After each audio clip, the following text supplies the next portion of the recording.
I was afraid to even do this podcast. This here episode, I was afraid to do. Why? Because I have no guests. I love asking people questions. But the fact that I said, you know what? People need to hear me, hear my story and how I overcame, I decided to shoot this episode. Welcome to another episode of Keeping It Real, where we have real conversations with extraordinary people in multi-million-dollar homes. Now, today's a little different. I'm here by myself. Why? Because I wanted to take the opportunity to talk to everyone about living their full purpose, living life to the fullest, living fearlessly. And what other way to do it but just to have an intimate conversation with the viewers. First, I want to say thank you so much to everyone that's supporting our community. It is growing, and I love the conversations that we're having. I mean, they are simply amazing. And some of y'all are trying to challenge people. I see you trying to challenge. And because of you, we're going to bring a couple more guests back. And you know what? Most importantly, this podcast is being funded by my real estate business. And also, I have the pleasure of saying thank you to Allstate Insurance, Rob Shaw, and also Angie Shaw with Fidelis Mortgage for also supporting. If you'd like to support and see more episodes, please reach out to me. This episode is about hope and courage. One thing that I realized, the older I get, the more I realize that if you don't understand what your full purpose is, you're going to be just living through life. One thing we should make sure that we do is to make sure that we understand what our purpose is. And when you hear that word, it just sounds so kind of like, okay, purpose, purpose, purpose. It's almost like a cliche kind of word. Wouldn't you agree? And one of the things that you should probably take a step back and think of is we were put here on earth, I believe, by our Heavenly Father, right? So we're all born with some type of purpose. And in order to figure out what that purpose is, you really got to get connected to a higher power. So you think about purpose is like the opportunity for you to live the best version of yourself. Now, how do you do that? Well, it's really something that you have to do as far as taking an internal look at who you truly are, trying to figure out who your true identity is. And that's really hard for some people because a lot of us, we look for the outside world to tell us who we are. And it starts at a small age, if you think about it. Even as children, who do we look to? We look to our parents. And it doesn't matter if it's negative identity or positive identity.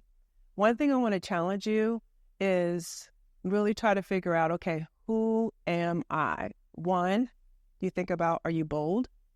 Are you powerful? Are you a light? Do you make people smile? And part of knowing what that truly is, I promise you're going to be able to determine who you truly are. What is your purpose? Purpose just isn't about a career. It truly is a calling. It's your way of life. The reason why you're actually here on earth. See, a lot of people think it's like a treasury map, like you're supposed to figure it out and, oh, okay, if I do this thing, then I want to be able to figure out what my purpose is. No, that's not it at all. I want to share a story with you. So leading by what I believed was something that I was supposed to do, I literally started playing basketball, Division I basketball. I actually got a scholarship.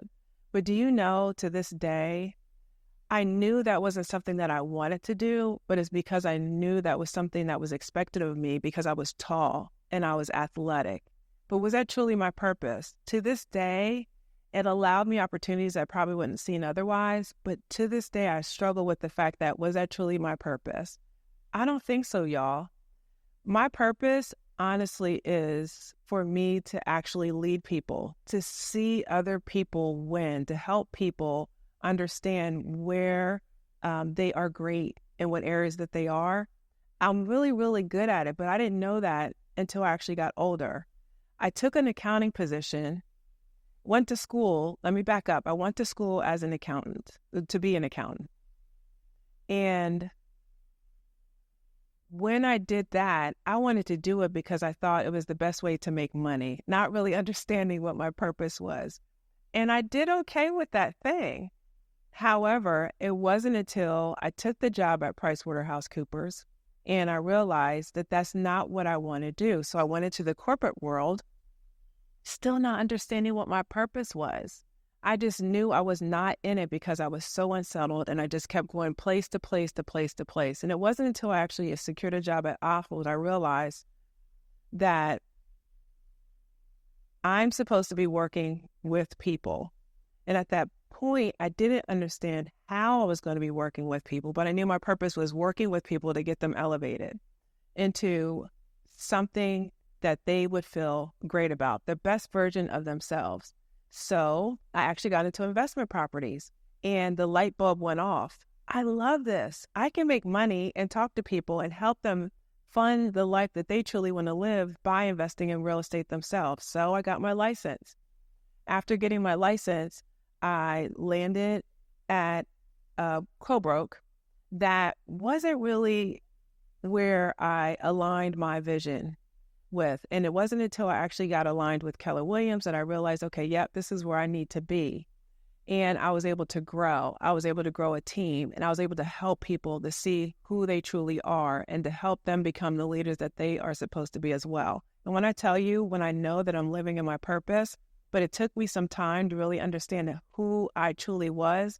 And you may think, well, you just said it wasn't about your career. It's not.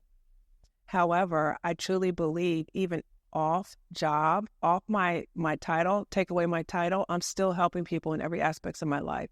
For example, my children. I truly believe that I was giving the children that I have because of the things that they were going to need in order for them to be the leaders that they truly need to be to lead. Every last one of my children are innately articulate. They are highly intelligent, and they have the ability to lead. However, if it wasn't for me and my husband understanding the importance that we have, the role that we play in helping them develop their purpose, I truly don't believe that they could be the full version of themselves. And that's not to say that all parents don't do this. All parents should do this because we have a responsibility to do it. But taking a step back to understand that every last person that you interact with, they truly have a calling on their lives, and most people struggle with that. Try to determine how you can help that person. Is it your child? Is it your coworker? Is it your neighbor or whoever it is? Because everyone has a divine purpose on their life. So let's talk about the fear of living your full purpose. Fear is defined by what? The false evidence appearing real. That's all fear is. And once you really dive into that definition, the underlying thing is shame. We're shameful. We're ashamed of not knowing who we truly are. And then we have the shame of, my gosh, that someone else is going to see that I may be not who I say I am. Or we may be shameful of the fact that, okay, we made past mistakes and now we figured it out, but is everyone else going to be able to believe me? I say forget it. Don't even worry about what other people are thinking, because you understand that, one, they're human, they made mistakes, and this journey is about you. One of the best ways that you can overcome fear is surrounding yourself with people that are naturally positive. Start reading books that will provide you the positive insight that you need in order for you to be bold and to be passionate and to stick with your purpose. I learned that just recently. If I think about it, I was afraid to even do this podcast. This here episode, I was afraid to do. Why? Because I have no guests. I love asking people questions. But the fact that I said, you know what? People need to hear me, hear my story and how I overcame, I decided to shoot this episode. So let's think about this for a moment. We all struggle with the idea of not being good enough, right? And even the ones that say, oh, I don't struggle with that, you're lying. Because at some point in your life, you did not have all the tools, or what you believed to have all the tools and the knowledge and the ability to do what you're doing right now today. It wasn't the lack of knowledge It was the fact that you said, no matter what, I'm going to make sure that I do the things that I need to do to get to where I need to go. And if that means failing and moving forward, that's great. For example, I've actually started a team 3 times, a real estate team, 3 times, y'all, and I wanted to quit. I believe the 3rd time was probably the worst experience ever, and I think it was the most blessing in disguise. Why? Because it showed me that in order for me to get to where I need to go, I need to change. You can't be the same person you are in order to elevate yourselves. You actually have to evolve in the process. So as a result of that, I was able to take a good look at myself and say, hey, you know what? People may think that, one, I'm a failure. They may start judging, or I can't believe she's trying this again. Why would anyone want to, do something that they failed at 3 times? And I'm here to tell you it's because of those failures I'm able to stand here or sit here today and share this conversation with you.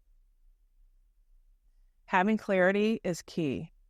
Being bold is important. And moving forward and taking action,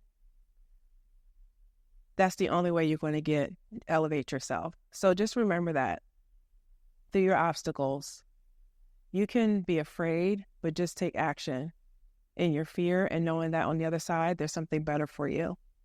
I promise you that. So what does walking with purpose look like?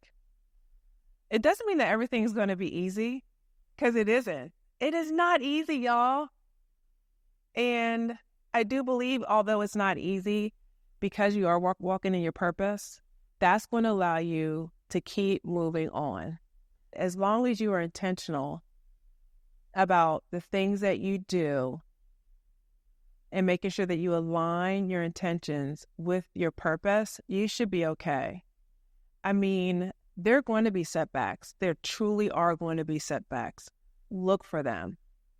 And if I can get biblical for a moment, even Jesus had to deal with controversy and setbacks, and he was able to persevere. So who are we to think that we can make it through this life without any setbacks?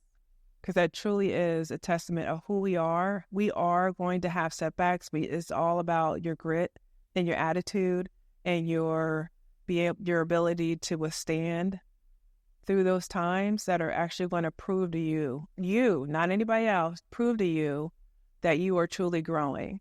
Because growth, by definition, in my mind, is proving to yourself that you can. So when you do that, you're going to be able to, 1, you're going to feel great about yourself.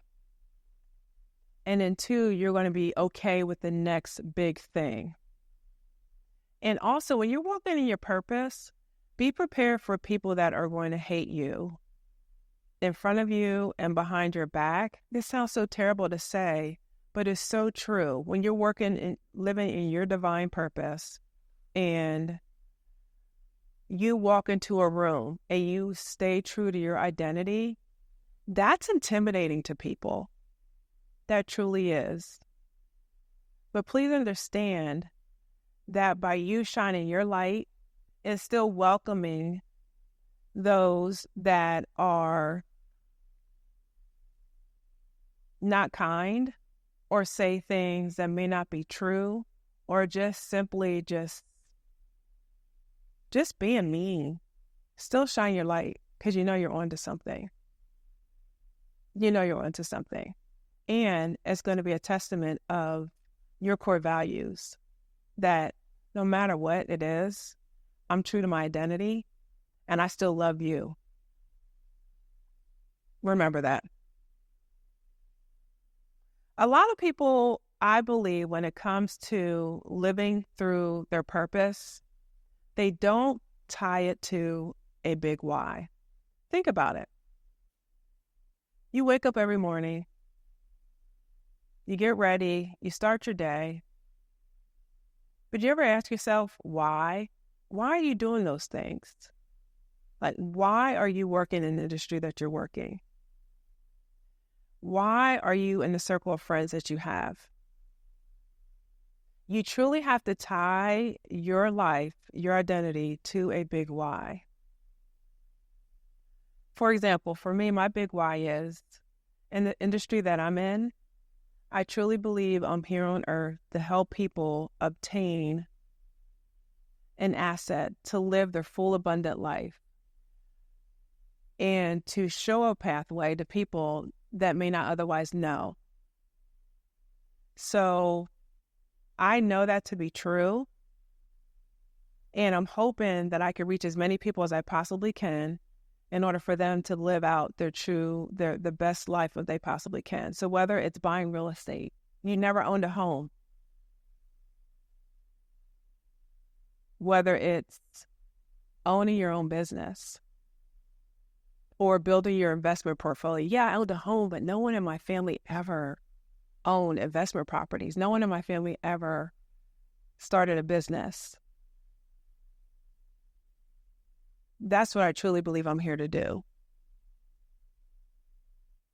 So I hope you found this, I don't know, 20-minute segment? Something that you can actually use and replay. And I would love to hear some insight. Again, this is my first take on what I hope to be something that's going to be ongoing. And it's always going to be about something that's laid on my heart.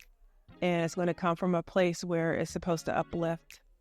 Not supposed to, it's to uplift you to be the best version that you possibly can be. So until next time, I need you to keep keeping it real.